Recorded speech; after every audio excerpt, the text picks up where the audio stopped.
Naman, may sinasabi auntie nyo, Auntie Claire.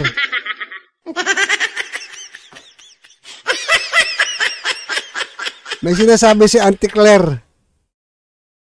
May sinasabi, no? Basahin natin, gusto nyo? O, ito, babasahin lang muna natin, ha? Babayan. Lang, lakayan ko, ha? Hindi ko mabasa dito, eh. Babasahin ko po sa inyo para sa inyo. Ayan na sabi ng Auntie Claire.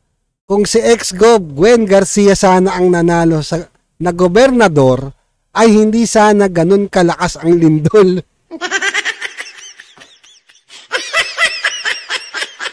Ano ba nangyayari sa sa gobyerno natin? Ano ka nalaman ni Gwen Garcia saka ni Pambaraki, ni Governor Pam, di ba? Doon sa lindol.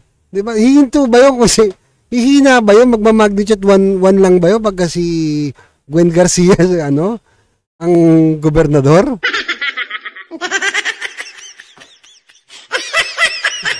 Ang lakas nito mga to, no?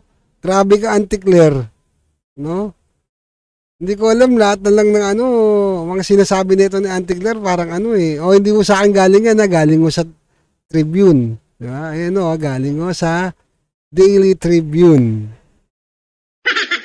Baka mamaya, bigla tayong nito mga to eh. Mahirap na eh. Nagbigay lang mo tayo ng reaction dito sa sinabi ni Auntie Claire. Ang galing eh, no? Kung si ex-governor Gwen Garcia sana ang nanalo na gobernador ay hindi sana ganun kalakas ang lindol.